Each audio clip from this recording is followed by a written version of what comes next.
en el transcurso de la mañana. Y lo dijimos hace un rato, tenemos un invitado aquí en estudios, que es Leandro Busato, abogado, diputado provincial de Santa Fe, mandato cumplido 2011-2023. ¿Cómo estás? ¿Cómo andan? Bien. Un gusto grande y gracias por la invitación, che. ¿Hoy te estás dedicando a la abogacía?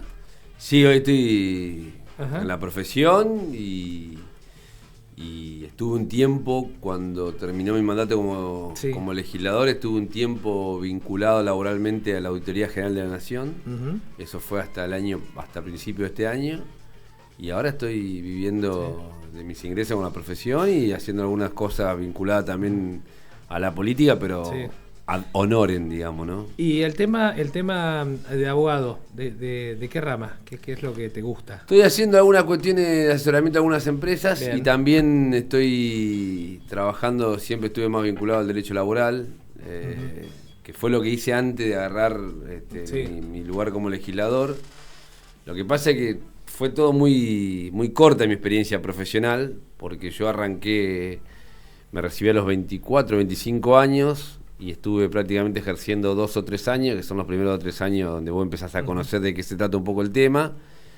Y en el año 2006, cuando yo tenía 26 años, en aquel momento me convocan para ser no interventor, sino delegado de lo que era el CONFER acá en Santa Fe.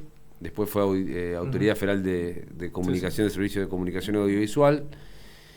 Y ahí ya empezás con dificultades de tipo ocupacional. No, te cuesta hacer 2 cosas a la misma vez. Y además tenés una cuestión de incompatibilidades después. Aparte, en aquella época el CONFER era ya reorganizar la radio, era ver... Claro, el CONFER era la autoridad de aplicación de todo lo que era el espectro radioeléctrico y la radiodifusión argentina. Un nido de ratas era, honestamente, porque era un organismo que había tenido un papel de censura muy fuerte en la última dictadura, había quedado con resabios de la vieja ley de radiodifusión y se dedicaba básicamente a perseguir radio y a cerrarla sin darle la posibilidad de normalizar el espectro radioeléctrico. Yo venía, te cerraba la radio porque vos eras ilegal, pero no habría nunca la posibilidad de concursar frecuencia porque el espacio estaba en Santa Fe y en Rosario en lo que se denominaba zona de conflicto. O sea, había una demanda del espacio radioeléctrico y bueno, y la verdad es que el retorno democrático no mejoró el organismo.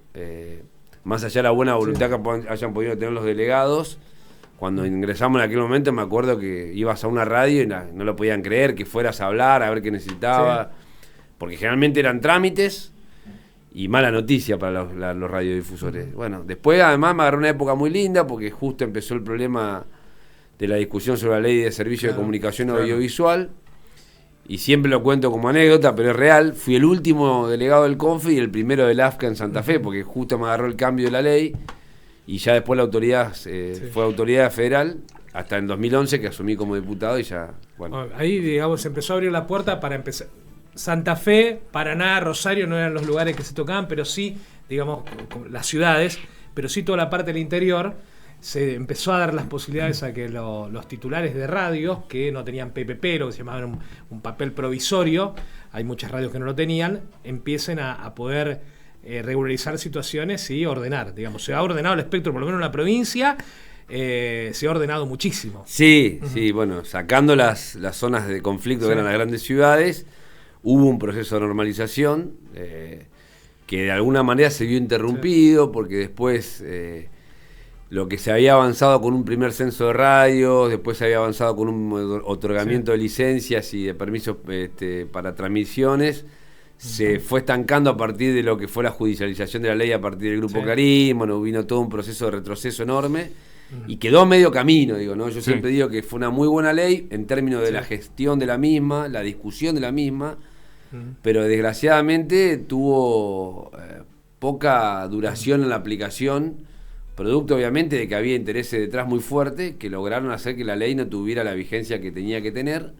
Y también errores nuestros en la implementación, digo, ¿no? Vos sabés que me recuerda esa primera etapa porque Antología, el programa, que hasta el día de hoy se sigue metiendo en muchísimas radios de la provincia de Santa Fe, provincia de Entre Ríos. Me acuerdo esa etapa puntual en que te llamaban los directivos de la radio: che, Daniel, empezás a nombrarnos como LDE, LT, LR, LI, ¿entendés? Y les empezaban a asignar gente que hacía 20 años que estaba emitiendo y no tenía... Sí. No, hubo cosas interesantes que por ahí la gente hoy ya la tiene más normalizada, pero el ordenamiento de la grilla actual, esto de ordenar los canales, por ejemplo, de noticias en un lugar, ordenar... Todo eso se hizo en ese momento, no era obligatorio. Inclusive los grandes grupos como eran los primeros canales, te decían, mira, no te voy a poner la grilla y no te voy a poner, y punto. Sí, ahí vos sabés que como primer punto de discusión, siempre, por supuesto que acá las autocríticas siempre se la piden al mismo espacio político, es histórico, pero al peronismo por ahí se le dice, bueno, quiso reformar algunas cosas, pero no fue a las estructuras de poder, o no pudo, o no quiso, desde diferentes lugares se lo hacen como chicana. Si vamos a la ley de medios, en su momento parecía hasta revolucionario discutirle hasta dónde podían llegar grupos como Clarín. 15 años después, domina igual el 80% de las telecomunicaciones, ahora sumando internet. Vos decís, hay error de aplicación, pero estaba no sé si estaba la correlación de fuerzas, si quiere, para pelearle un poco más. ¿Se desistió en algún momento por algún factor? ¿Qué pensás que pasó ahí? No, la correlación de fuerzas no tuvo nunca, claro, porque es difícil, es muy difícil, porque además cuando vos peleabas y lograste sancionar una ley histórica con un apoyo y una masa crítica muy importante, yo recuerdo esos espacios políticos con el que no teníamos una relación aceitada.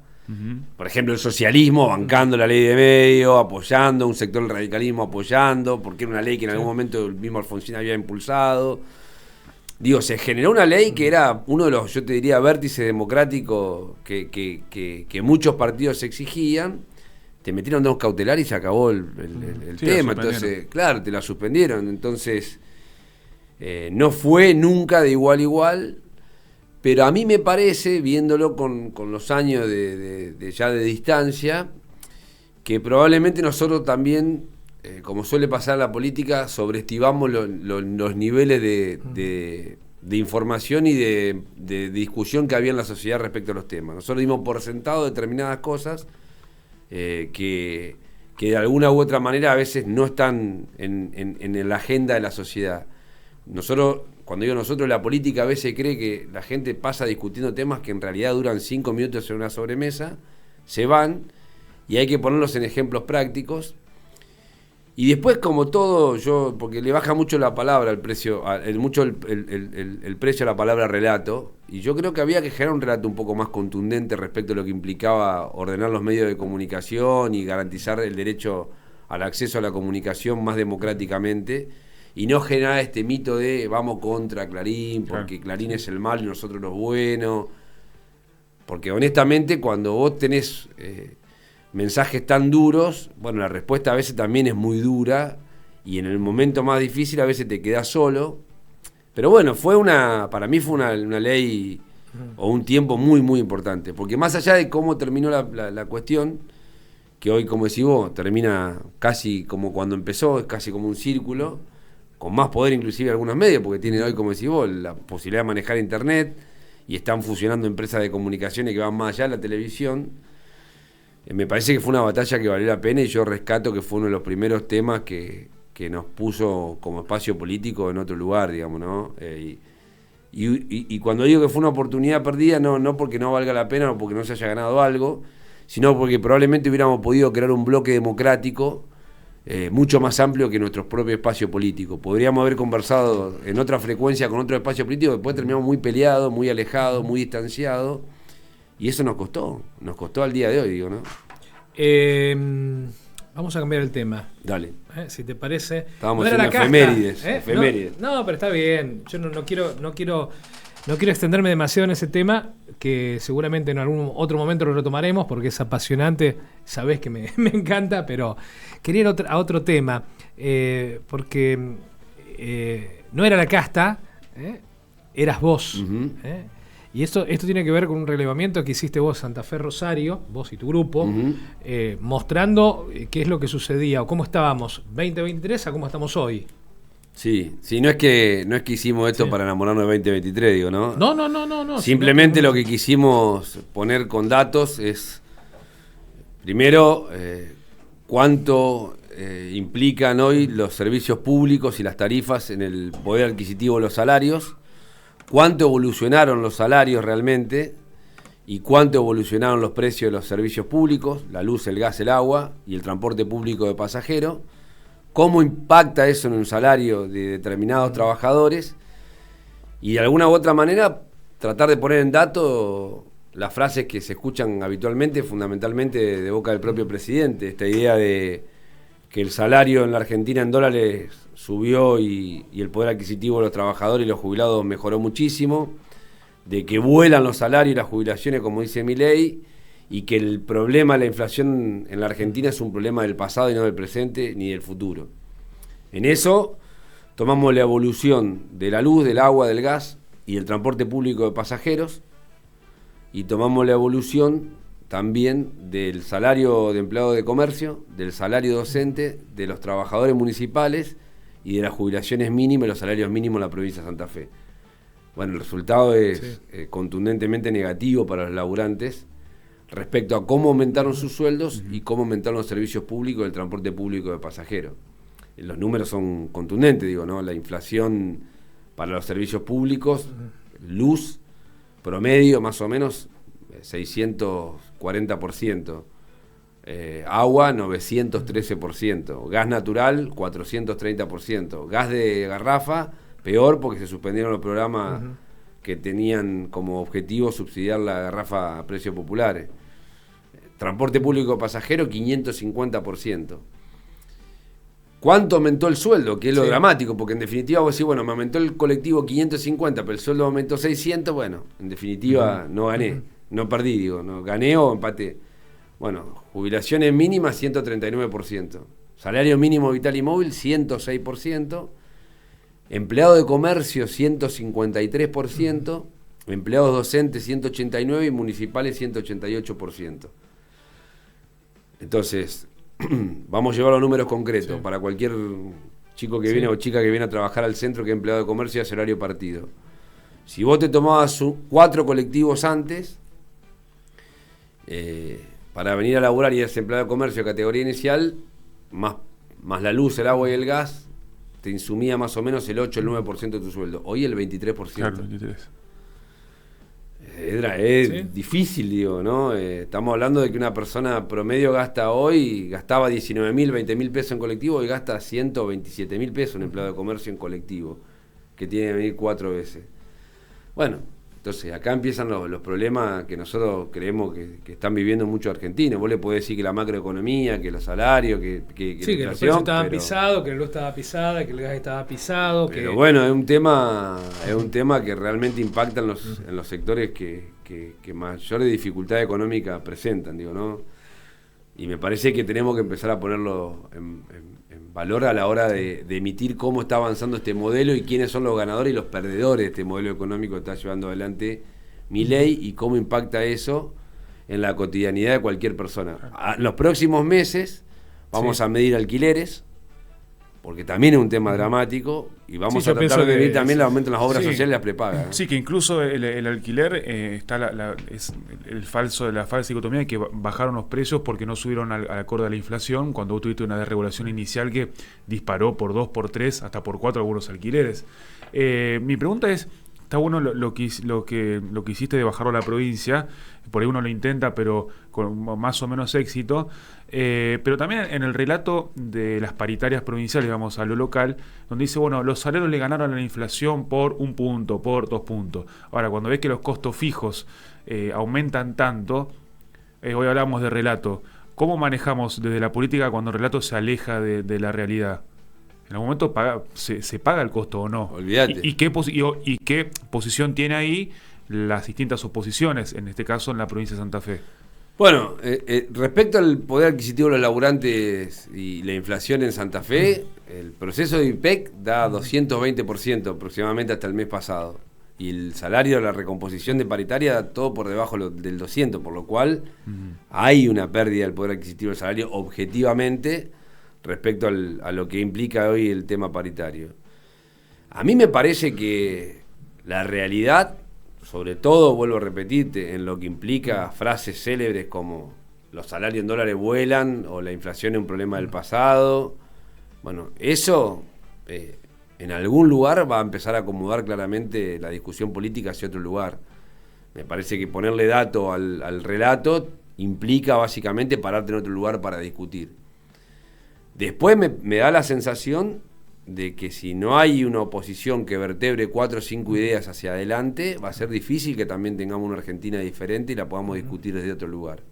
Y en esto hay que hacerse cargo de que nosotros, siendo partido de oposición, o las fuerzas de la oposición hoy en la Argentina, tenemos que tener la suficiente creatividad, no solamente para criticar lo que está ocurriendo, que lo digo por lo que me escriben en redes sociales cuando publicamos este tipo de cosas, no hay que explicarle ya demasiado a la gente, no es que la gente está esperando que yo le explique. En el diagnóstico coincidimos todos, el que no Exacto. alcanza. El tema es, bueno, ¿cómo proponemos un sueldo que alcance sin repetir esos pasado, el cuco del pasado, y bueno, y con propuesta superior? También uno piensa por ahí, viendo cómo articular lo que hoy pide la sociedad, porque hoy pide cosas que quizá con el relato anterior ya no te alcanza o no quieren volver a eso. Bueno, ¿cómo ofreces una alternativa con, ponele, superávit fiscal? Es difícil, no debe ser tan fácil. Nosotros hace tiempo que venimos hablando de que nuestro propio espacio político, y en esto rescato a la propia Cristina, digo, ¿no?, que lo ha dicho en varias oportunidades hace tiempo, que nuestro propio espacio político tendría que hablar de cosas que para nosotros mismos eran tabú, y que teníamos que incorporar a nuestro vocabulario político algunas cosas que en algún momento inclusive objetamos de parte de lo que nos decían. La idea de volver a generar procesos de discusiones salariales teniendo en cuenta también que los laburantes son una parte pero que las empresas son otra.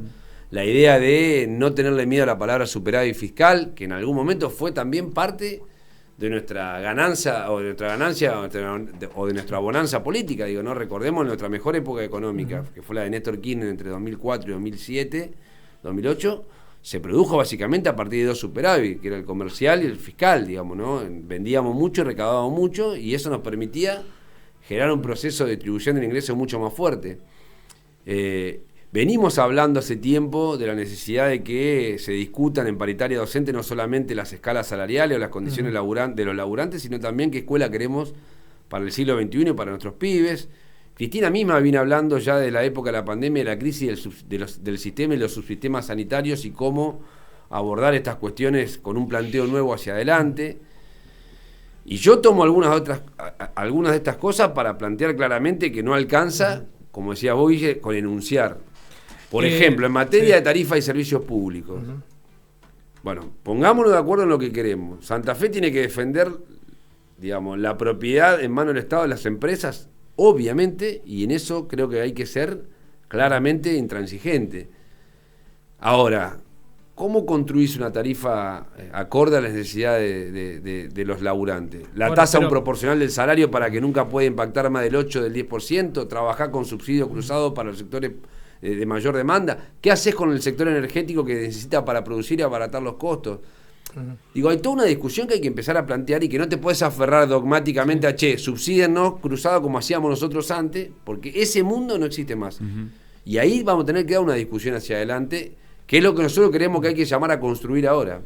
Tenemos el dato, tenemos la crítica, ahora hay que empezar a construir propuestas. Bien, perdón, Dani, claramente no es por el lado de que plantea Milei. No, bueno, por supuesto. Yo digo desde nuestro lugar, digo. Pero, no es por el lado que plantea Milei. Pero las provincias también en esto tienen responsabilidad. Y digo en que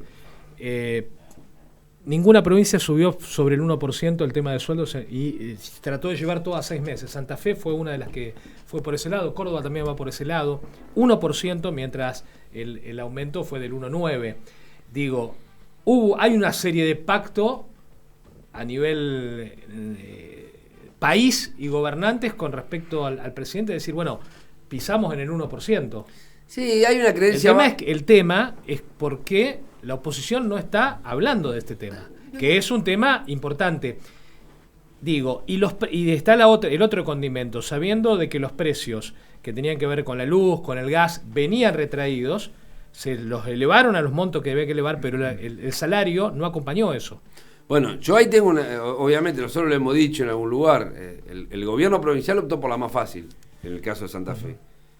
Me quitaron los subsidios, me corre que le impacte directo la tarifa al usuario. Yo creo que ahí habría que haber tenido una herramienta mucho más de creatividad, ver un fondo anticíclico, ver la posibilidad de generar básicamente procesos de energías alternativas, trabajar en un programa, por ejemplo, para para generar procesos de subsidio a las grandes empresas que trabajan con la energía como demanda principal para que no impacte eso en el costo de los productos. Claro, pero ninguna provincia hizo eso. No. Nadie, digamos, es como bueno, que... porque acá viene un tema central, para mí.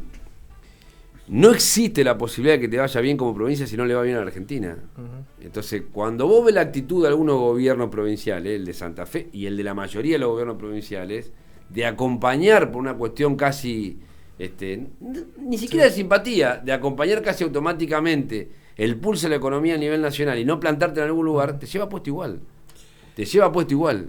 Yo no creo que haya posibilidad de que a Santa Fe le vaya bien si a la Argentina le va mal. Honestamente. No va a haber posibilidad de refugiarse en esta idea de, bueno, nosotros somos una provincia con otra característica productiva, tenemos la provincia ordenada fiscalmente y entonces nos va a ir bien. Eso es relativo y dura poco. Me parece que Santa Fe debería haber apelado, por lo menos para mí, a una política mucho más proactiva en algunas áreas que hagan que sus laburantes, su producción, no sufra el impacto del recorte económico que estamos viviendo producto de las políticas nacionales. Eso cada no vez se va a agudizar más, ¿no? Eso no cabe ninguna... No te quepa la menor duda. Digamos, es como que muchas de las cosas que están pasando hoy se esperaban ya para el año pasado y bueno, se fueron dilatando y hoy tenemos el impacto. Sí, además estamos con una bomba, digamos, ustedes son lectores permanentes y trabajan con datos permanentes. Ustedes saben que macroeconómicamente estamos complicados, además. La Argentina está pendiente de una bomba de tiempo que armó el propio Caputo una vez más, con un pulmotor que se llama Fondo Monetario Internacional, trayendo dólares básicamente para aumentar los niveles de endeudamiento y una bicicleta financiera que en algún momento eso se corta la cadena y la economía real se va al mismísimo demonio, digo, ¿no? No es diferente a lo que pasó antes, ¿eh? Digo para que... No, digo, sí, lo que uno ve también, y más en la provincia, hoy hablamos de los factores de poder y demás, es que uno ve que había un cierto apoyo a la ciudad de Milei del sector industrial empresario, y hoy, con el impacto directo de las medidas de la apertura de la importación, de la caída del consumo, la caída de la actividad y demás, el único sector que más o menos va queriendo, o el sector que más beneficiado se ve es el sector más primarizante o más primarizado de la economía, que es la producción de materia prima, y hasta ahí nomás, porque también el dólar pisado le está afectando las exportaciones. Y ahí me quiero meter en lo que es la discusión hacia adelante, como decías, en la construcción que se ha venido, y supongo que es un tema que te debe tirar la lengua, que es el cierre de listas y es cómo vemos hacia adelante ahí. ¿Cómo te... Antes que nada, Guille, te quiero transmitir algo de la cuestión industrial que me decía vos, que me parece piola tocarlo. Ahí hay un tema central en la construcción de una agenda distinta, que es básicamente involucrar a algunos actores a discutir claramente políticas sectoriales con la voz y el protagonismo de esos mismos actores. Hay que hacerse cargo también, primero de la política, de allanar los caminos para que los actores se transformen en protagonistas y diseñen políticas para sus propios sectores. No me refiero solamente a los gremios o a los laburantes, me refiero también a generar un proceso de discusión con una burguesía nacional consciente de su destino. Y segundo, la política también tiene que aprender, y esto lo digo por errores propios, tenemos que aprender que las coincidencias básicas con algún sector no te hacen acreedor a ponerle la camiseta de tu partido político a esos sectores, porque cometí un error trágico ahí. Claro. Cuando vos tenés 10 industriales hablando bien de vos, o alentando una medida que vos estás tomando, vos no podés agarrar y ponerle el bombo, la gorra, la bandera y la remera diciéndole, bueno, bienvenido compañero. Ese tipo quiere ganar guita. Lo que está viendo es que va a ganar más plata con vos que con el modelo actual. Entonces, primero, hay que sacarse el prurito de que ganar plata está mal, porque ese tipo no solamente gana plata, sino que da laburo. Y segundo, no hay que confundir en estas cuestiones que nosotros tenemos casi folclóricas, que esos tipos probablemente se sientan identificados en una parte con vos, pero en otra quieren que no rompamos demasiado las pelotas. Entonces ahí me parece que para hacia adelante, en esta construcción de una Argentina y una mayoría diferente, tenemos que aprender que también los procesos culturales hegemónicos están por ahora, por lo menos para mí, vetados. ¿Y pensás que logramos, yo tengo mi opinión, pero pensás que logramos construir esa burguesía nacional que tanto pensaron algunos allá por mediados del siglo pasado? No, yo creo que no. Creo que hoy no hay una burguesía nacional. Preocupada por los intereses del país, involucrada. Quizá ningún espacio político, como decís, los involucró. Digo, che, mirá, que tu actividad le vaya bien nos hace venir bien a todos. Hoy vemos que mucho celeste y blanco no les cabe. No. Hay empresarios nacionales, hay empresarios nacionales que apuestan a la Argentina consciente del destino que viven y hacia dónde tienen que ir, pero no son, por lo menos para mí, no son los que están hoy visiblemente agrupados en defensa claramente de la industria. Es difícil también hablar de burguesía nacional o de empresarios nacionales en un mundo donde es cada vez más difícil plantarte desde un lugar. Está bien, el capital es transnacional, es cierto, pero uno ve otros países donde...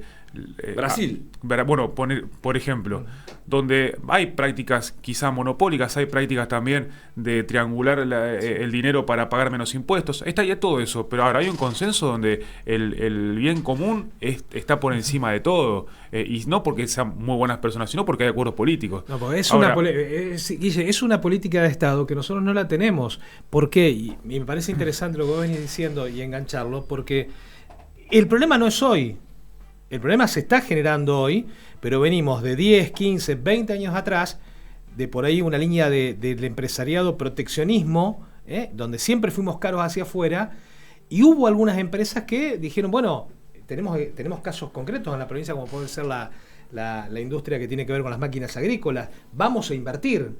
Yo siempre doy el ejemplo de una fábrica de bicicletas cercana al área metropolitana, que claro, ganó, pero no invirtió en decir, che, vamos a hacer aluminio, vamos a empezar con Claudio, con marcos de aluminio, vamos a empezar. No hizo eso, se quedó pintando y hoy está desfasada a cualquier bicicleta que produzca o que venga de afuera o que se produzca en el país. Entonces hubo, y lo hablamos con la gente de CAME, esto, Guillermo, también, hubo un grupo empresario argentino que, más allá del proteccionismo, invirtió.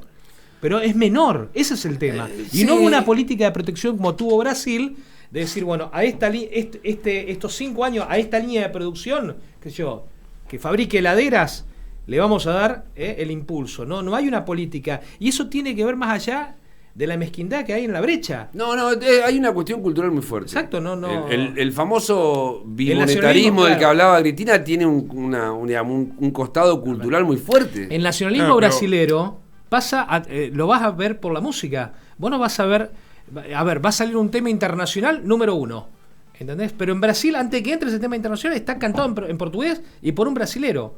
Digamos, nosotros no tenemos, nos está pasando algo que no tenemos unión.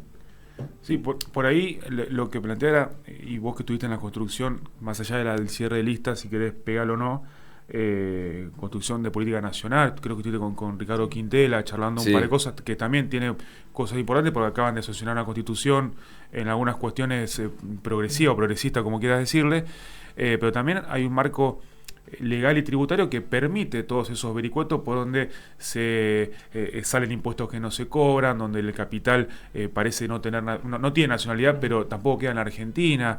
Hoy el otro día leía que un alquiler que se le paga al Einstein en los shopping de Buenos Aires triangula y no paga impuestos y queda en algún paraíso fiscal. ¿Tuviste oportunidad de hablar con alguno de estos personajes o cercanos a estos personajes de poder para decir, bueno, de última, ¿qué necesitan para pensar en el país? No, ¿o qué condiciones le ponemos? Posibilidad de hablar con ese tipo de personajes no tuve nunca. Sí he hablado mucho con muchos empresarios santafesinos, con los que inclusive en algún momento tuve hasta algún prejuicio. Mirá. Y la realidad es que uno aprende. Aprende, digamos, de lo que implica hoy abrir una fábrica, dar laburo, pagar impuestos. La verdad que aprende mucho. Y también creo que ellos aprenden de determinadas cuestiones que tienen que ver básicamente con la necesidad de que el Estado esté presente, con la necesidad de cuidar a los laburantes. Yo siempre les lo digo a los muchachos que por ahí se quejan de los costos laborales. Y mirá, la verdad es que cuando fui un día a recorrer una famosa fábrica de chupetines de golosina de San Carlos, no voy a dar los nombres, pero debemos saber quién está hablando, en épocas donde la UH había volado por el aire y los pibes iban a la escuela y compraban chupetines, contrariamente a lo que creían en el propio San Carlos, esa fábrica no estaba en contra de esa política, estaba a favor, porque los pibes comían más chupetines y vendían más. Y si vos tenés tu trabajador mejor pago, probablemente ese laburante no solamente te compra a vos, suponete que no te compra a vos, le compra al que vende las cosas que a su vez fabrica con tu propio insumo. Digo, me parece que esta idea de los círculos virtuosos de la producción y tomar a los laburantes como parte de un eslabón importante en términos de lo que implica el consumo y levantar la demanda, es un tema que no siempre se ve en el mundo empresarial. Por eso digo que me parece que hay que animarse a salir de la baldosa de la comodidad de cada uno, los que estamos en la política a ver un poquito y aprender, los que están en algún otro lugar a ver un poquito y aprender, y tratar de conformar una nueva mayoría. Yo creo que tenemos que apuntar a construir una nueva mayoría que permite interpelar sobre 4 o 5 cosas básicas en las que nos podamos poner de acuerdo y avanzar. Y ahí te meto de lleno al cierre de lista, a la creación de una nueva mayoría. Y ahí yo creo que el Partido Justicialista tiene que darse una mirada todavía bastante profunda en términos introspectivos. La verdad que no creo que todo termine, no todo termine y empiece en un cierre de listas, pero me parece que tenemos que apuntar claramente a mejorar los procesos de inserción en los temas de la sociedad. La política está discutiendo todavía con la política y la política está llena de eufemismo. Uh-huh. Digo, ¿no? Hablamos de unidad para no decir amontonamiento. Y hablamos de renovación para no decir ponemos mascarones de prueba nuevos para repetir las mismas prácticas de siempre. En eso me parece que la idea de unidad y renovación todavía está muy lejos, por lo menos el peronismo está muy lejos, más allá de que haya situaciones que a uno lo entusiasmen, más allá de que uno ponga en valor determinado nombre propio como el de Karen, que va a encabezar la lista de diputados nacionales y que es una compañera que yo conozco que tiene todas las condiciones para ir, y más allá de que uno la vaya a militar y la vaya a pelear y la vaya a laburar, porque creo que estamos convencidos de que ella expresa una cosa diferente, en el medio me parece que hay que construir algo que vaya más allá de un nombre propio, y eso hoy no está construido en la política argentina. La pregunta sería, ¿estás conforme con lo que se armó? No estoy conforme. ¿Por qué no? Porque me parece que faltan algunos sectores. Yo escuché el otro día a alguien que decía que estaban todos los sectores representados. Yo no creo que estén todos los sectores representados, creo que faltan sectores, porque me parece que la consumación de los procesos de unidad sobre la base de los acuerdos de cúpula no expresan lo que se viene construyendo genuinamente en algunos otros lugares, o no logran interpelar la demanda de los afiliados o de la ciudadanía en general, y porque me parece que todavía se sigue generando un proceso de primacía de los acuerdos intrapartidarios por sobre los acuerdos ciudadanos. Los partidos políticos necesitan volver a acordar con la ciudadanía, no con los dirigentes. Lo que pasa es que eso produce un desgaste rápido, digamos, muy rápido, digamos. Ahora tenemos elecciones, pero, digamos, el no concordar produce desgaste rápido, porque los tiempos en la política son más largos de lo que la gente... Sí, estamos en una etapa donde, en términos en términos políticos, la mentada renovación todavía no está tan afianzada, y la unidad sigue siendo la premisa para terminar teniendo listas que representen más o menos la suerte de los sectores políticos internos de la vida de los partidos.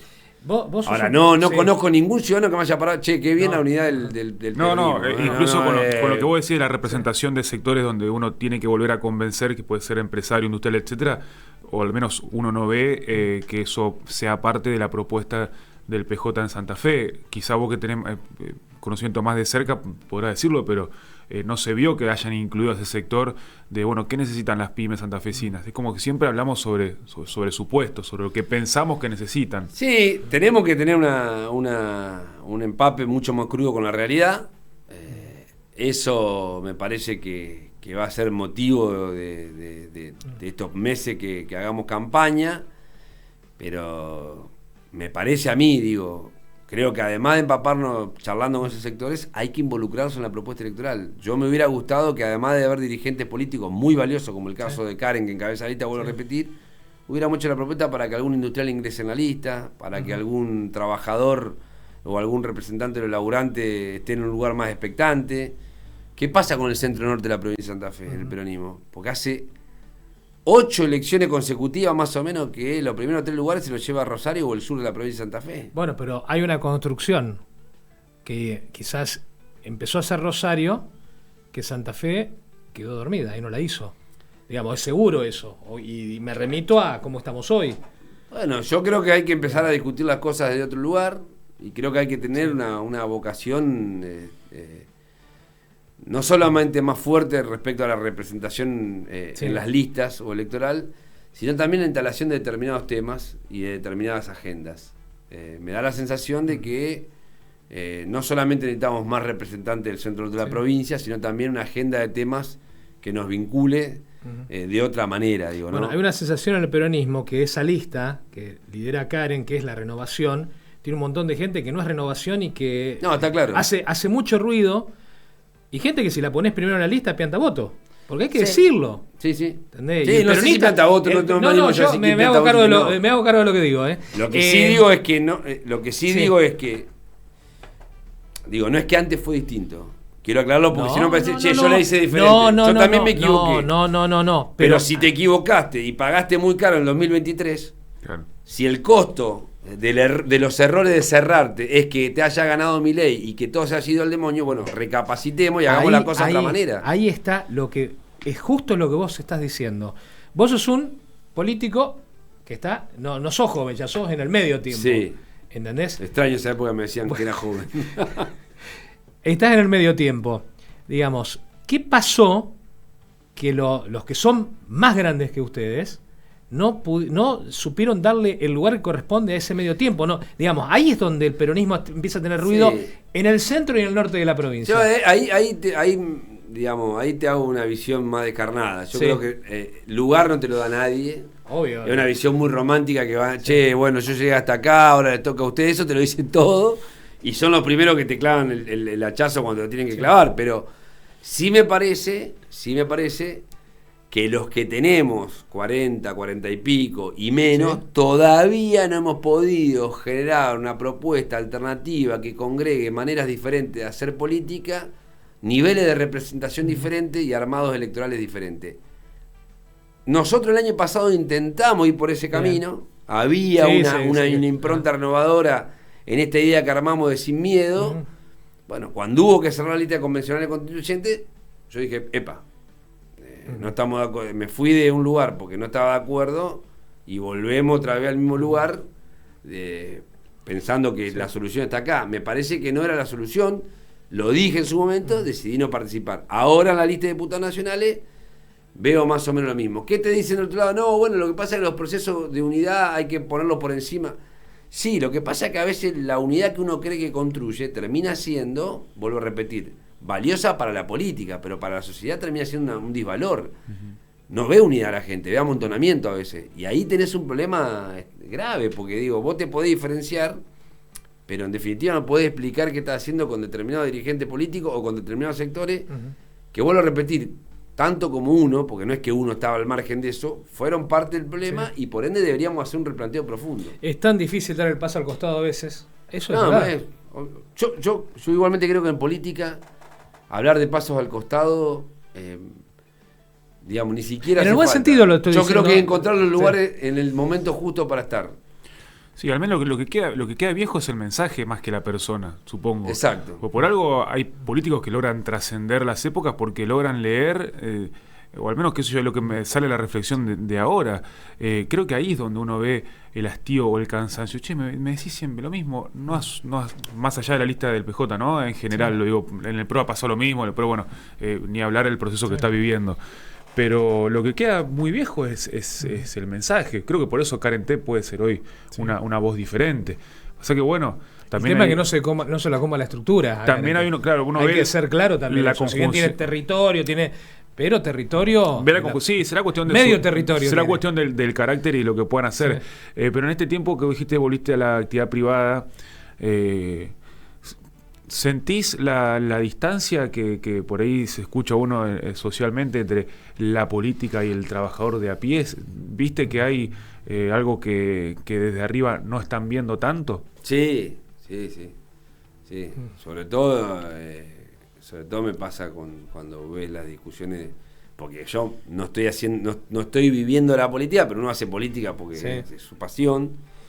Y vos seguís las discusiones a nivel nacional o seguís las discusiones en los temas provinciales y te juntás vas a tribunales, te juntás con algún amigo a tomar un café, ves un cliente, o vas a jugar al fútbol con los pibes, como ahora que tengo más tiempo lo hago, Y te dicen, vos hablás y estás en Narnia, literalmente en Narnia. Nadie tiene idea de nada. De hecho, me parece que una de las grandes cosas que ha hecho Milei es básicamente esto, ¿no? Lo digo como parte de su estrategia, desmovilizar la discusión política y hacer que la gente se sienta totalmente perturbada por la política. Porque cuando vos ves que la discusión es gato de acá, esto de allá, pum, pum, es un quilombo infernal, y la verdad que no te da mucha gana de involucrarte, o para involucrarte tenés que tener demasiada audacia y coraje. Y me parece que eso es lo que Milei ha traído básicamente a estos tiempos de la política actual. Mucha virulencia y mucha dureza para plantear determinadas discusiones que la Argentina debería plantearse de otro lugar.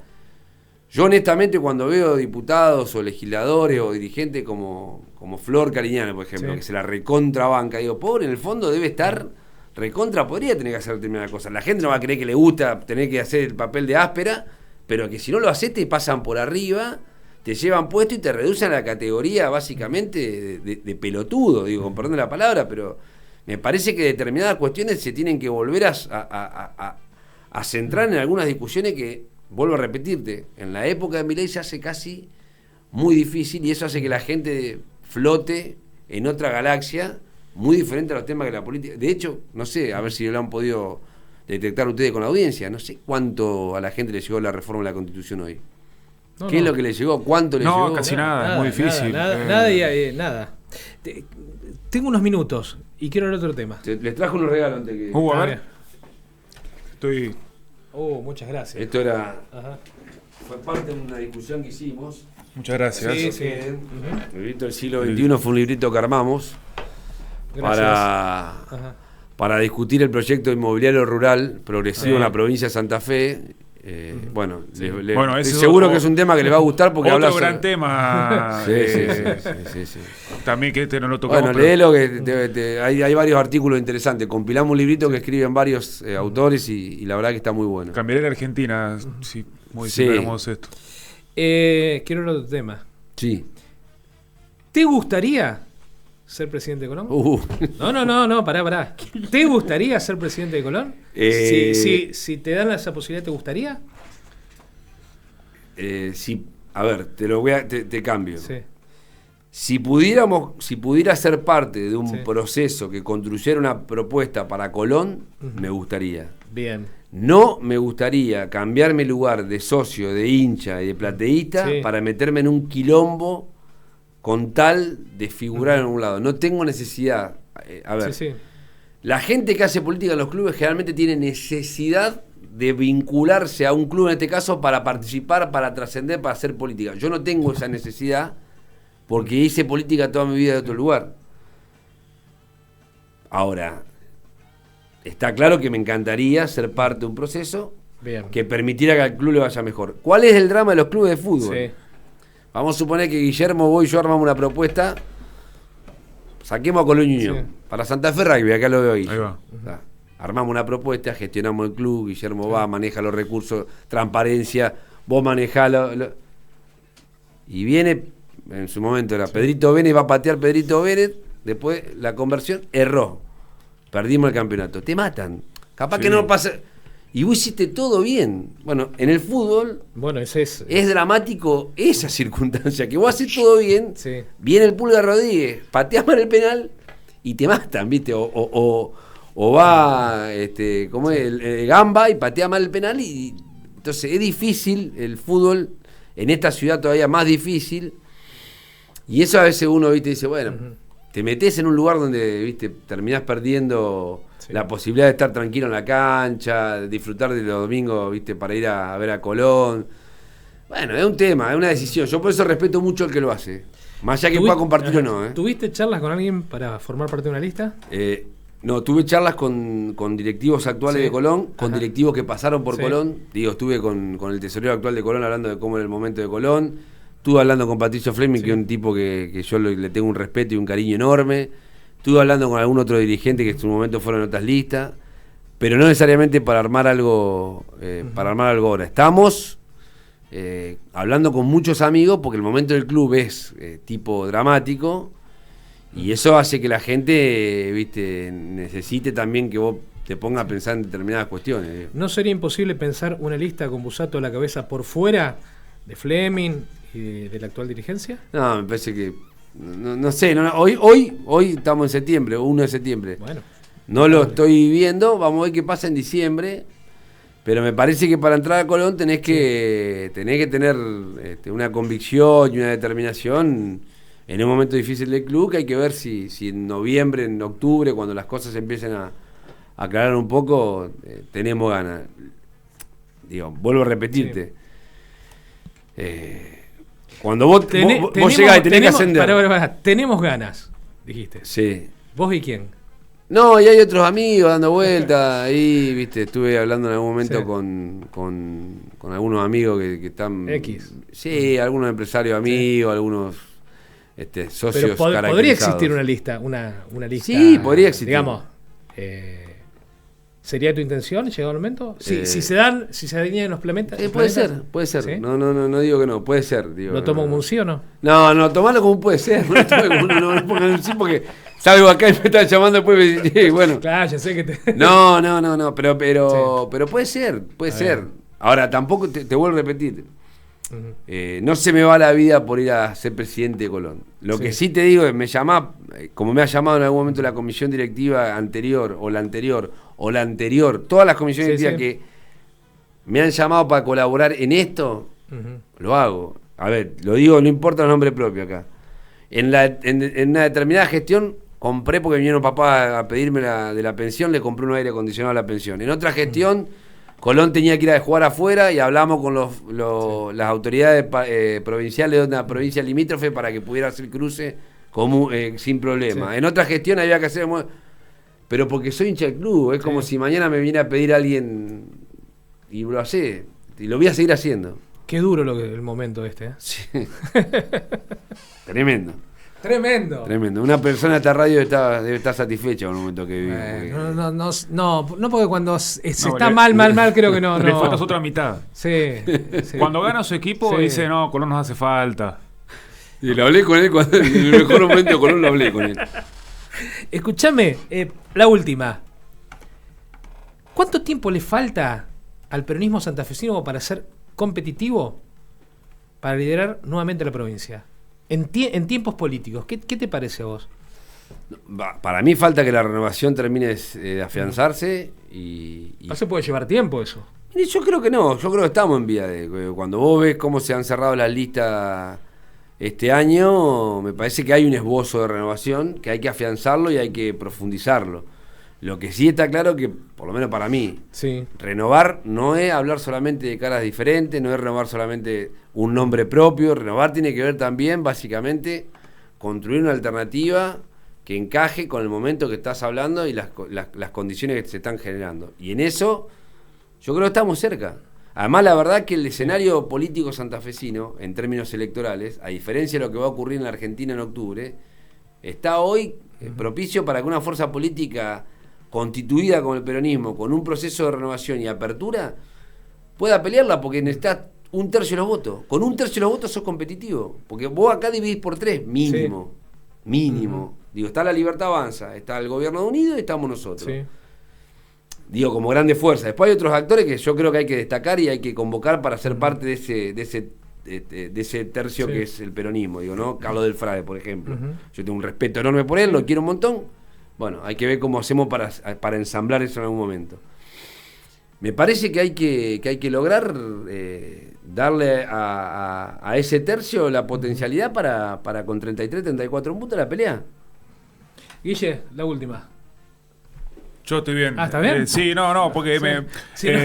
se abren muchas ventanas, la verdad, sobre esta charla. A mí me interesa mucho la construcción en política partidaria y en esto de acercar las posiciones, porque es cierto, uno cuando habla a veces con personas que trabajan en la política hace mucho tiempo, ve eso, dice, loco, venite a vivir 2 meses como cualquier persona común y vas a entender un montón de sentimientos de por qué votan como votan, por qué no votan como no votan. Pero bueno, lo que vimos en Corrientes es que cuando hay elecciones que importan, la sociedad lo sabe y no es que estamos todos en babia, sino que va a haber una participación electoral grande.